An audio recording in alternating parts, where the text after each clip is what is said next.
किसी भी स्टॉक का प्राइस उस कंपनी के शैडो की तरह है जो लॉन्ग टर्म में उस कंपनी के वैल्यू को फॉलो करता है।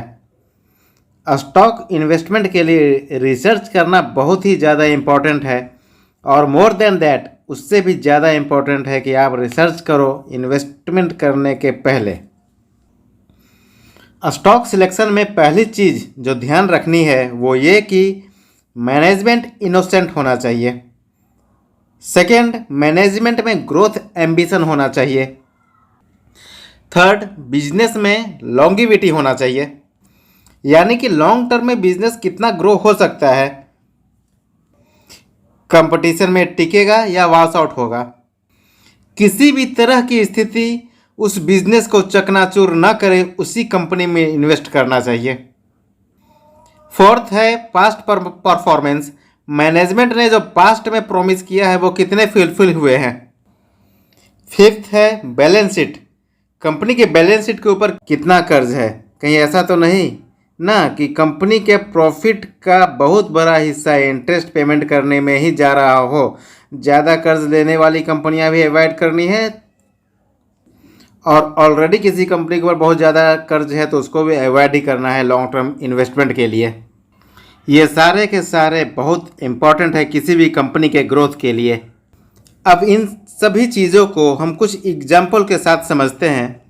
पहले अच्छी कंपनी के example Reliance, Tata, Infosys, Mahindra and Mahindra, HDFC bank, Kotak और भी कई नाम हैं। अब अगर बैड कंपनीज के एग्जाम्पल में देखें तो यस बैंक, दीवान हाउसिंग फाइनेंस, सुजलॉन, इनसे बेहतर कोई एग्जाम्पल हो ही नहीं सकता है। आप देखिए कि राणा कपूर ने किस तरह यस बैंक को बर्बाद किया और कपिल वाधवन ने पुश्तों से चली आ रही कंपनी डीएचएफएल को किस तरह घोटाला कर करके बर्बाद कर दिया। सुजलॉन को कर्ज ने किस तरह से बर्बाद किया है किसी से छुपा हुआ नहीं है। इनोसेंट और एम्बिशियस मैनेजमेंट का अगर एग्जाम्पल लिया जाए तो रिलायंस का एक बहुत ही इंटरेस्टिंग टॉपिक का एग्जाम्पल है कि रिलायंस के प्रमोटर धीरू भाई अंबानी जी ने कैसे इन्वेस्टर्स के वेल्थ को बर्बाद होने से बचाया था। पहले रिलायंस की हिस्ट्री की तरफ चलते हैं। अक्टूबर 1977 में रिलायंस का आईपीओ 10 रुपये पर इक्विटी शेयर के रेट पर आया था। तब धीरू भाई अंबानी जी ने गुजरात और महाराष्ट्र के गांव-गांव और शहर-शहर में जाकर लोगों से आईपीओ में पैसा डालने की अपील की थी। आईपीओ को ज़बरदस्त रिस्पांस मिला था और लिस्टिंग के 1 साल के अंदर ही रिलायंस का शेयर प्राइस 50 रुपये हो गया और 1980 में यानी आईपीओ के 3 साल के अंदर ही 104 रुपये हो गया, जो उस जमाने में किसी शेयर का दाम 1 साल में 5 गुना और 2.5 से 3 साल में 10 गुना हो जाना बहुत बड़ी बात थी। और 1986 में शेयर प्राइस 186 रुपये हो गया था। आईपीओ प्राइस से 5 साल के अंदर ही 18 गुना हो गया था। रिलायंस इंडस्ट्रीज़ के फाइनेंशियल बहुत तेज़ी से ग्रो कर रहे थे और देखते ही देखते रिलायंस भारत के सबसे बड़ी प्राइवेट कंपनियों की लिस्ट में शामिल हो गई थी। तभी बियर कार्टेल की नज़र भी रिलायंस के स्टॉक पर थी। अगर आपने स्कैम 1992 की वेब सीरीज़ देखी होगी तो आपको पता होगा कि बियर कार्टेल किस तरह से काम करता है।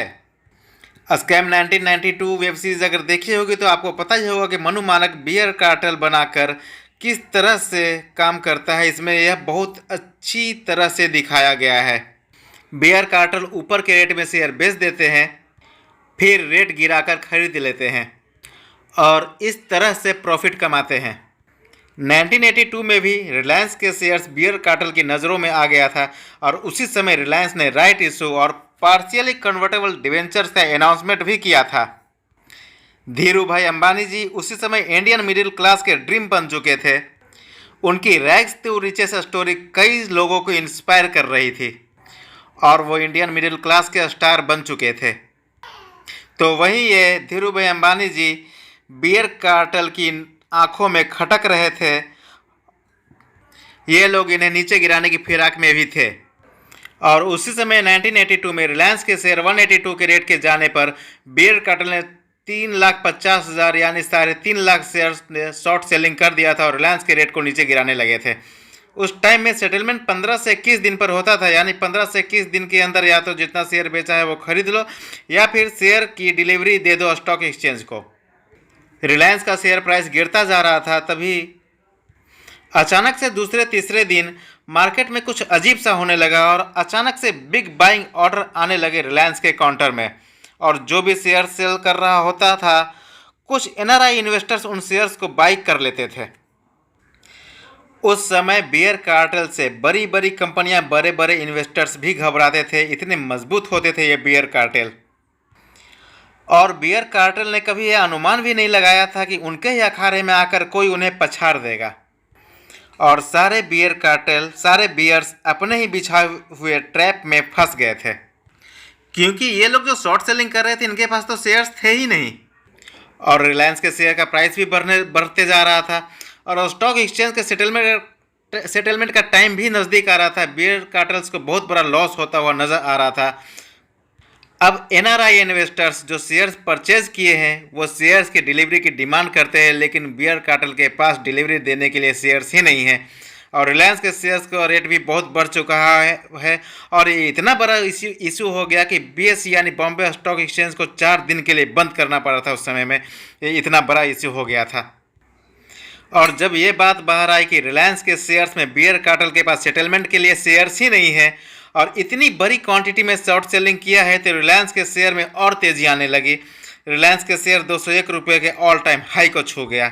लेकिन कहानी अभी ख़त्म नहीं हुई है, क्योंकि बियर्स के पास तो शेयर्स ही नहीं है स्टॉक एक्सचेंज में सेटलमेंट करने के लिए। इधर बियर कार्टेल भी फाइनली एक सेलर्स को तलाश कर रहा होता है जो इतनी बड़ी क्वांटिटी में शेयर बेचेगा।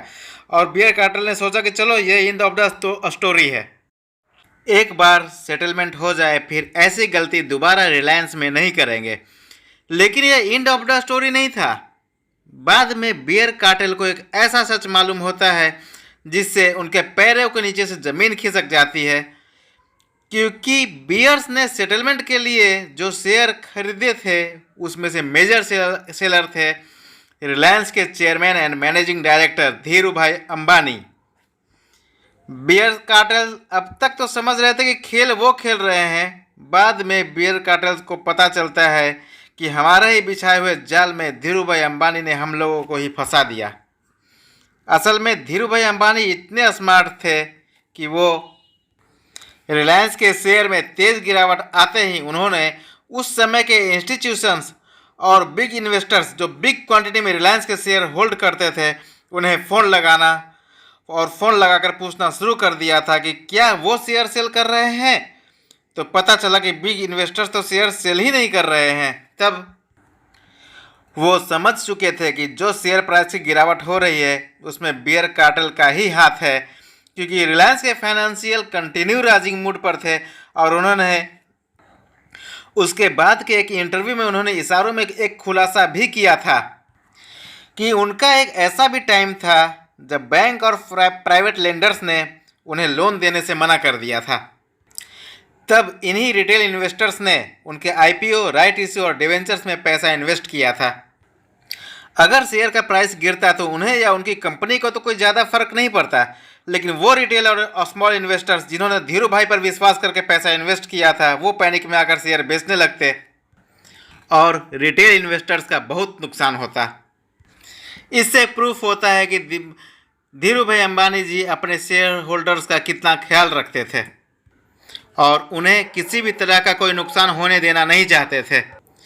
और बहुत बाद में एक बात और पता चलती है कि जो एनआरआई इन्वेस्टर्स जो रिलायंस के शेयर खरीद रहे थे, वो भी धीरू भाई अंबानी के friends Anand Jain and associates ही थे। यानी धीरू भाई अंबानी ने शेयर प्राइस की गिरावट को रोकने के लिए अपने ही एनआरआई फ्रेंड को काउंटर अटैक करने के लिए खड़ा किया था। वो लोग एनआरआई इन्वेस्टर के रूप में आकर जो भी सेलिंग चल रहा था उनको बाई करने लगे। मार्केट में बहुत हैरानी हुई कि कौन है जो रिलायंस के सारे शेयर स्वीप करके जा रहा है। और बाद में शेयर मार्केट में ये क्लियर हो गया कि चाहे कुछ भी हो जाए, रिलायंस और धीरू भाई अंबानी के साथ पंगा नहीं लेना है। इस घटना के बाद ही विश्वास का दूसरा नाम धीरू भाई अंबानी और रिलायंस हो गया। जब भी रिलायंस ने राइट इशू या फिर डिवेंचर्स लाया, तब रिलायंस को इन्वेस्टर कम्युनिटी का बहुत अच्छा रिस्पांस मिलने लगा और रिलायंस कंटिन्यू ग्रोथ करता चला गया। ऐसा ही अगर एक दूसरा एग्जाम्पल देखें तो इन्फोसिस टेक्नोलॉजी कंपनी का नाम शायद ही कोई हो जिसके बारे में आज कोई ना जानता हो, लेकिन आपको मालूम होना चाहिए कि 1992 में इन्फोसिस का आईपीओ अंडर सब्सक्राइब रह गया था, यानी पूरी तरह से भरा ही नहीं था। तब इनाम सिक्योरिटीज के डायरेक्टर वल्लभ भंसाली ने आकर आईपीओ को बेल आउट किया था।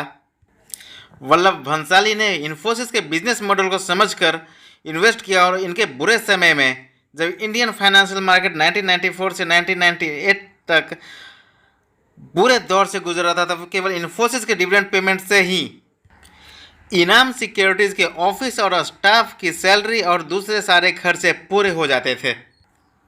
Only good investment is fruitful in long term. Research is very important for stock selection, और मोर देन डेट आप रिसर्च करो इन्वेस्टमेंट करने से पहले। प्रमोटर क्वालिटी बहुत ही मायने रखती है किसी भी कंपनी को ग्रो होने के लिए। कहीं ऐसा ना हो कि यस बैंक और दीवाना हाउसिंग DHFL की तरह प्रमोटर कंपनी के पैसे ही अनऑफिशियल तरीके से कंपनी से बाहर मैनिपुलेट कर रहे हों। Happy investing. आज की वीडियो में इतना ही। अगर आपको ये वीडियो अच्छा लगा तो वीडियो को लाइक करें और चैनल को सब्सक्राइब करें।